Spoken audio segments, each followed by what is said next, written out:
Good afternoon, everyone, and thanks for joining us today. We've just concluded our 9th meeting of the Ukraine Defense Contact Group. I'd like to thank Ukrainian Minister of Defense Reznikov and his team for once again joining us today. Now, next week, the world will mark a grim milestone. It will have been a year since Russia invaded its peaceful neighbor, Ukraine. Our hearts are with the families of all the Ukrainian soldiers killed and wounded, fighting to defend their country, their sovereignty, and their fellow citizens. And we mourn alongside the Ukrainian civilians who have lost children and parents and loved ones as Russia has deliberately attacked civilian targets. Russia has inflicted a year of tragedy and terror on Ukraine. But the people of Ukraine have inspired the world. We deeply admire the resilience of the Ukrainian people and their determination to defend their territory, their sovereignty, and their freedom. And nations of goodwill have rallied together to reject Putin's vision of world chaos, of a world of chaos where tyrants can trample borders and conquer their peaceful neighbors and break the rules of war. And that's what this contact group represents. Together we have made clear that we will support Ukraine's self-defense for the long haul. And we will move out with the urgency that the moment demands. Earlier this month, the United States announced another round of security assistance for Ukraine. The presidential drawdown announcement included more ammunition for HIMARS. It included 190 heavy machine guns to counter unmanned aerial systems from Russia or Iran, 181 MRAP vehicles, and more than 2,000 anti-tank munitions and other key capabilities. We also added $1.75 billion in Ukraine Security Assistance Initiative funds for critical air defense capabilities, including counter-UAS systems and more. And at today's contact group, we joined again with our valued allies and partners to make sure that Ukraine has what it needs when it needs it. And we continue to work together to provide Ukraine with full combat-credible capabilities and not just equipment. And that's why we discussed synchronizing our donations into an integrated training plan. And you can see the importance of our coordination and our common efforts to meet Ukraine's needs for armor. Among the members of this contact group, we have given Ukraine's defenders more than 8 combat brigades. This includes major contributions from the United States of Strykers and Bradleys and Abrams tanks.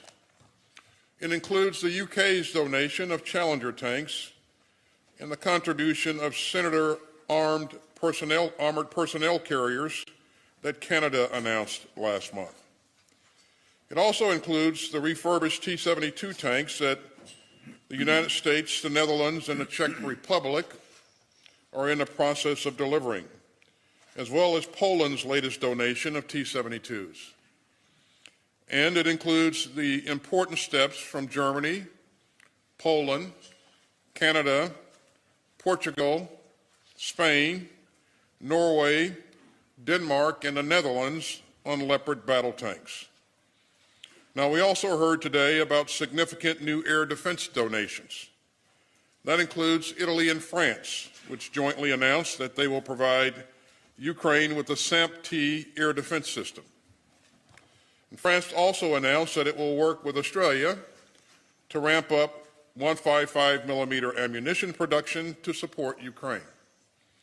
And finally, let me also thank Norway, which just announced that it will provide 7.5 billion euros in military and civilian assistance to Ukraine over the coming 5 years.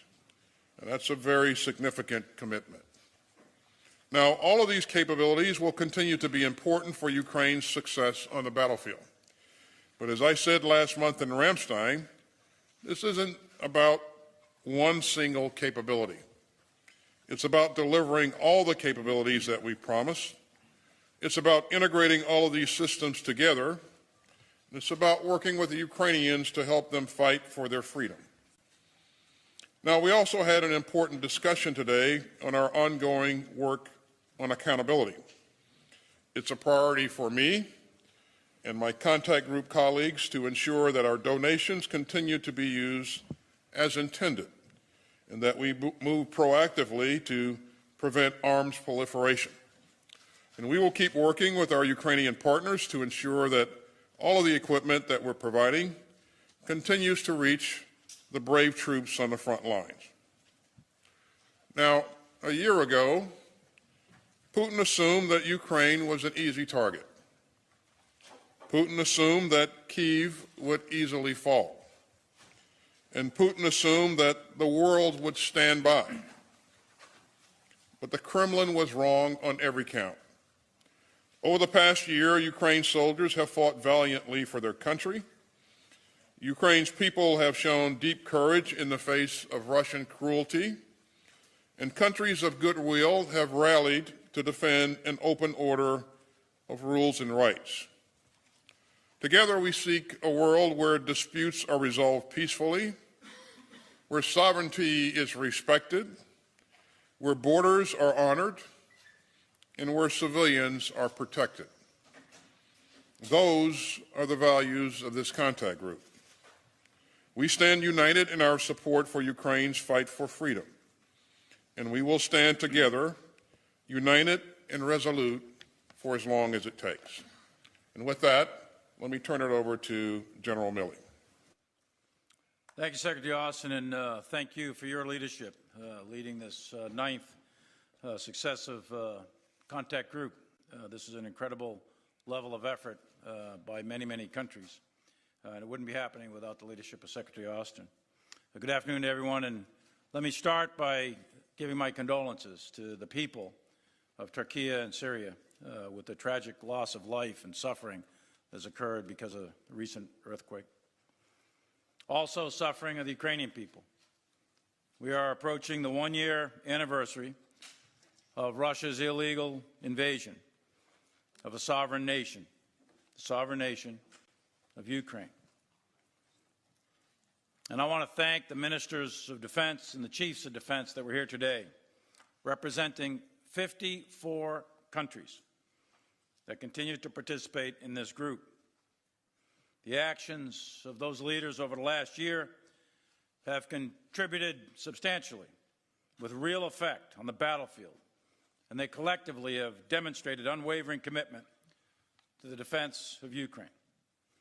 And a special thank you to the Ukrainian Minister of Defense, Reznikov, and his Deputy Chad, General Moisuk, who continue to display exceptional leadership, and my friend, General Zaluzny, who is on the battlefield every day leading his country's defense.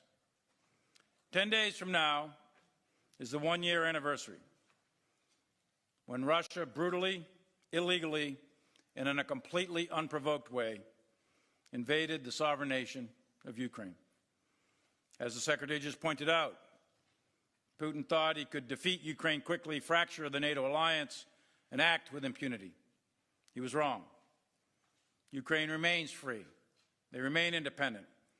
NATO in this coalition has never been stronger, and Russia is now a global pariah. And the world remains inspired by Ukrainian bravery and resilience. In short, Russia has lost. They've lost strategically, operationally, and tactically, and they are paying an enormous price on the battlefield.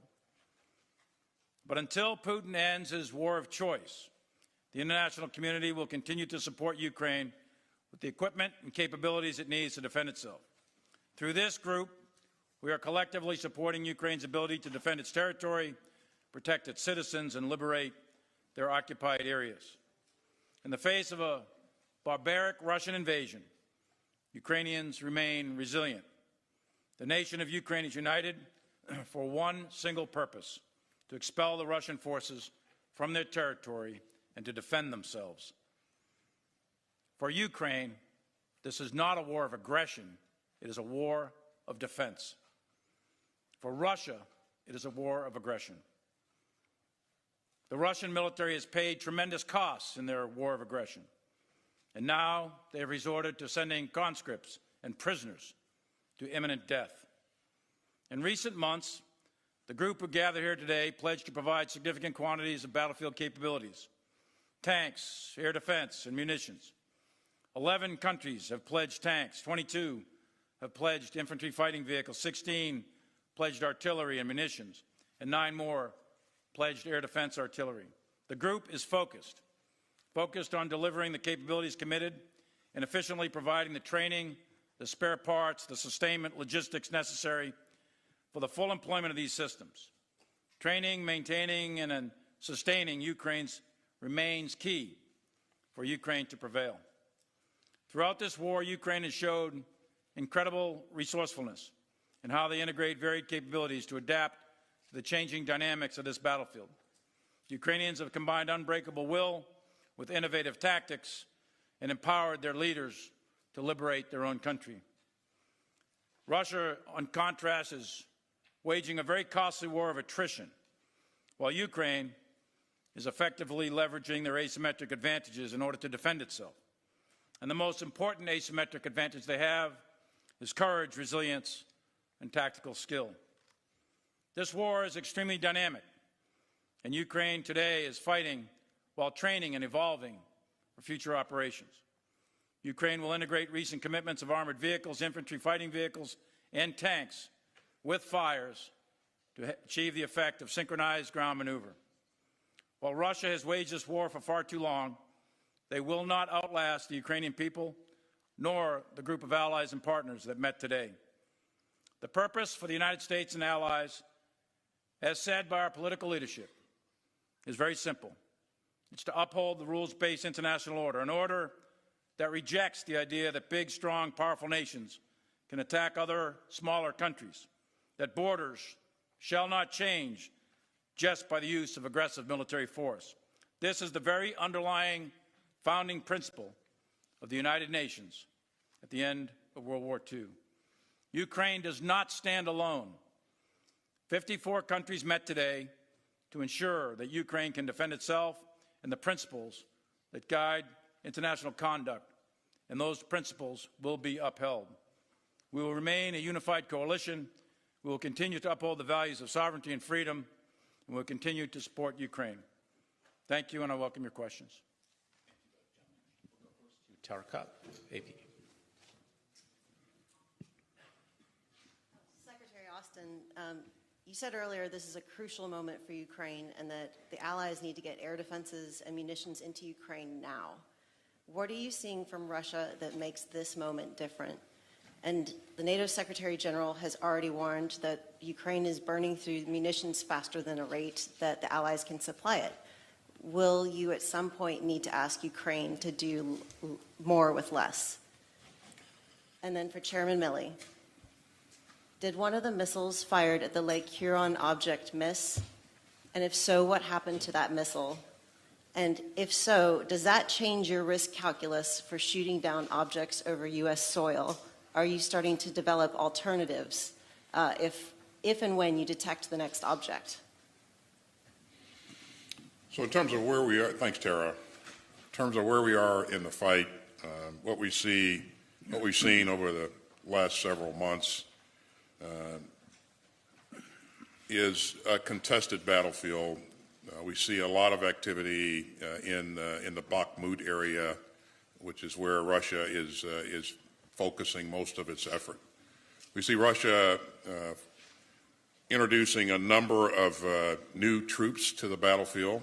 Many of those troops are ill-trained and ill-equipped, and so their casualty rate has been really high.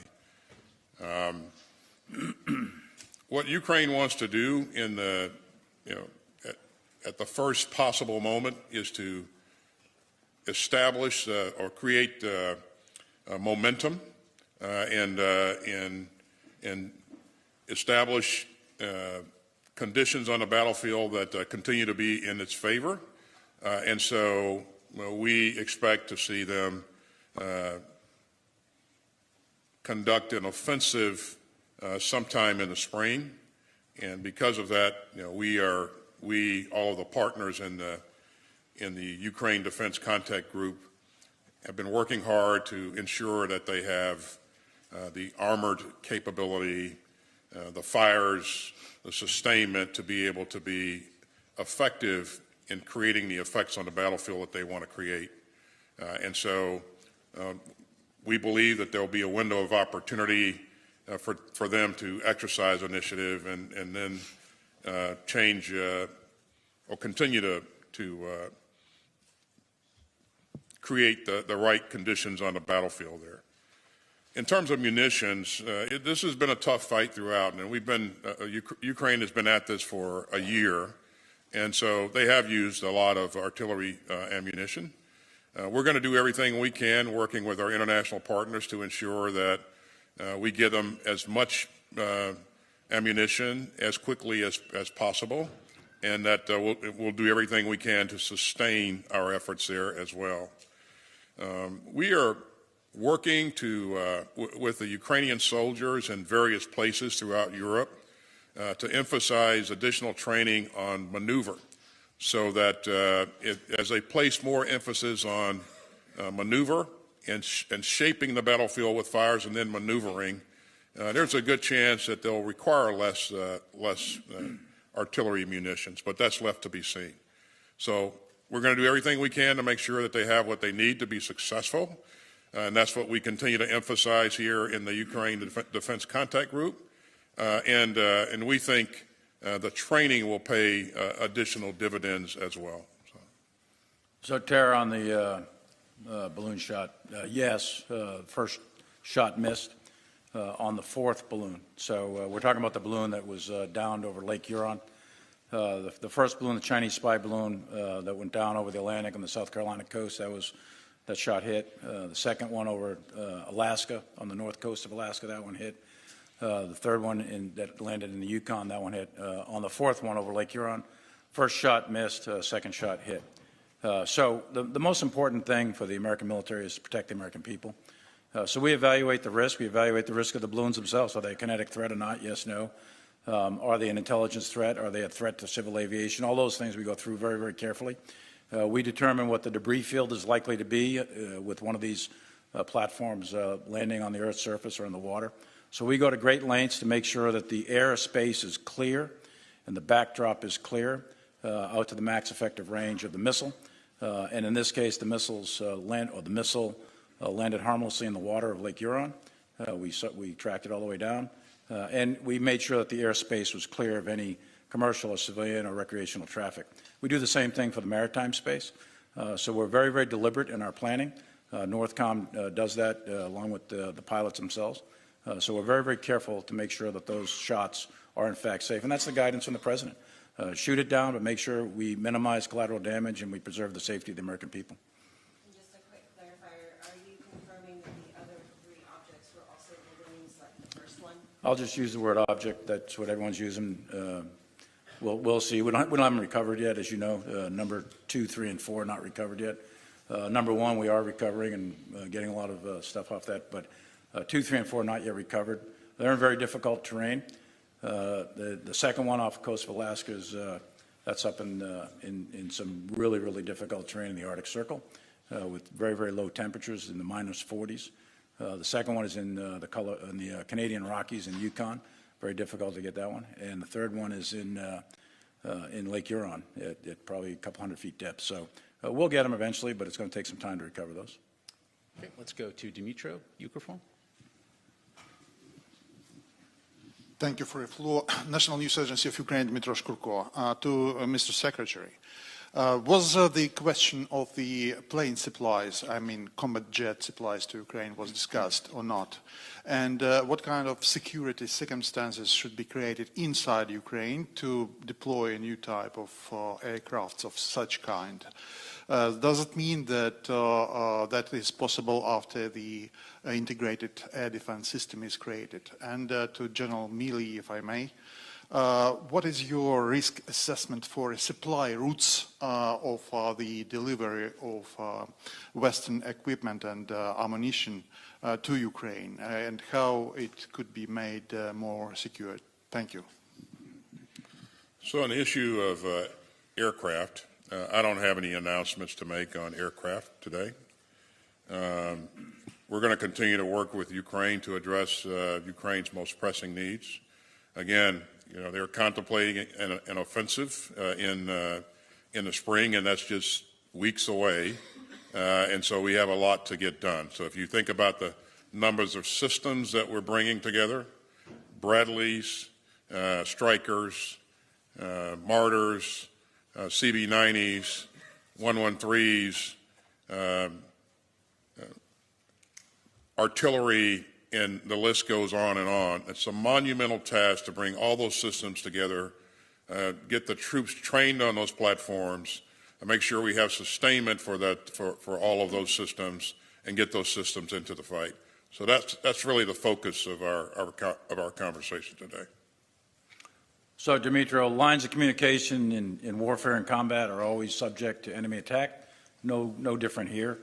And the lines of communication that stretch through the western portions of Ukraine are subject to Russian attack from the air, attack from artillery, attack from special operations forces, etc. So the key to ensure that the supplies get through, maintain good operational security, vary your times, don't set patterns, take different routes, and make sure you disperse your force so that you have small penny packets as opposed to one large massive convoy. The security from the Polish border or any other border, Romanian border, anywhere, that security is part of the security plan for the Ukrainian armed forces. They pick the stuff up and they do that. And they practice all the good tactics, techniques, and procedures that I just described. I would say it's not without risk, but it's moderate, and it's been successful so far to get through. Okay. Let's go to Felicia Schwartz, Financial Times. Thank you. First, for Secretary Austin, we've heard from Western officials that Russia's Air Force is well intact and that the Russians are preparing to launch an air campaign as its land forces are depleted. Where is Russia amassing aircraft ahead of the offensive? How soon could this begin? Has this hastened the need to provide air defense to Ukraine? And has enough assistance been provided so that Ukraine is ready to defend against it? And then for Chairman Milley, does Russia have the right equipment to pose a threat to the Ukrainians and break through in the Donbass? And separately but relatedly, is Ukraine going to get enough equipment and enough time and have a big enough force on the ground to be able to have a serious counteroffensive? Thanks, Felicia. In terms of whether or not Russia is massing its aircraft for some massive aerial attack, we don't currently see that. We do know that Russia has a substantial number of aircraft in its inventory and a lot of capability left. That's why we've emphasized that we need to do everything that we can to get Ukraine as much air defense capability as we possibly can. And recently, you've seen us step up and offer Patriots. You've seen other countries come forward with SAMP-T and IRIS-T, but it's not enough, and we're going to keep pushing until we get more because that threat is out there. But again, many countries have stepped up to the plate thus far. Our effort currently is to get these capabilities into country as quickly as we can, and then integrate those capabilities so we truly have an integrated air and missile defense capability. And I would add that Ukraine's done a credible job of intercepting a lot of the rockets and missiles that have been launched by Russia in those recent attacks. But again, we want to make sure that they have the ability to protect themselves going forward in the event that Russia tries to introduce its air force into this fight. They haven't done so thus far because Ukraine's air defenses have been pretty gosh darn effective, as you know. So, Felicia, on whether or not the Russians have the capability and equipment, et cetera, to continue the attack in the Donbass, They are attacking in the Donbass right now. Their progress is slow. It's a war of attrition. They're taking heavy casualties. Their leadership and morale is not great, and they're struggling mightily.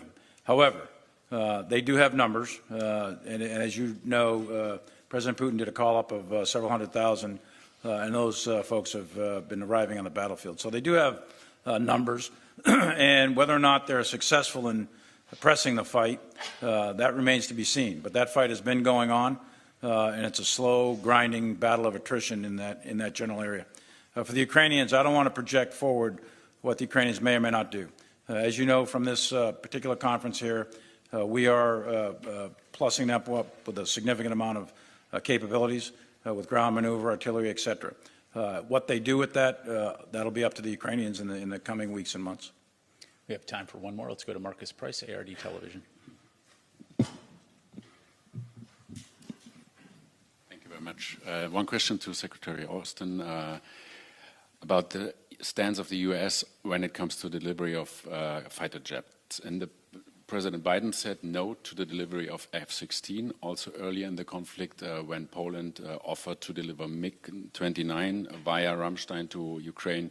I think the U.S. stopped it.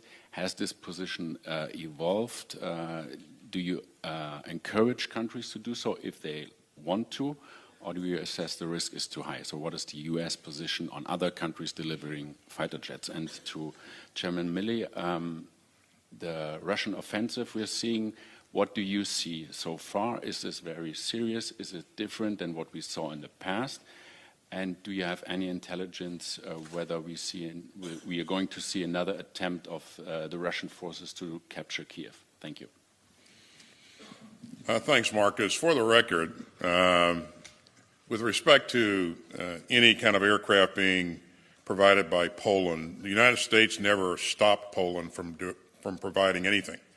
A decision to provide something that's the decision made. That will be a decision made by the leadership of that country. That's certainly not something that we can or will dictate. In terms of whether or not we're going to provide F-16s, as I said earlier, I don't have any announcements to make, and I don't have anything to add to what our president said earlier. So, and I'll just leave it at that. So. And Marcus, on the issue of the Russian offensive, this offensive that you see ongoing right now, generally in the Bakhmut area, from Kharkiv all the way down to Kyrgyzstan, the front line is quite stable, even though very violent, a lot of fighting. It's relatively stable. Most of the dynamic movement back and forth is generally in the vicinity of Bakhmut. The Ukrainians are holding.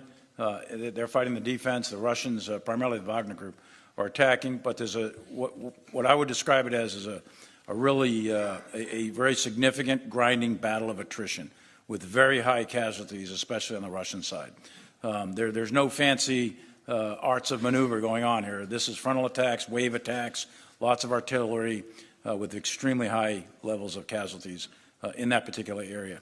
And how long that will last is difficult to say, actually. It's been going on for weeks, and I think it'll continue to go on until either the Russians culminate.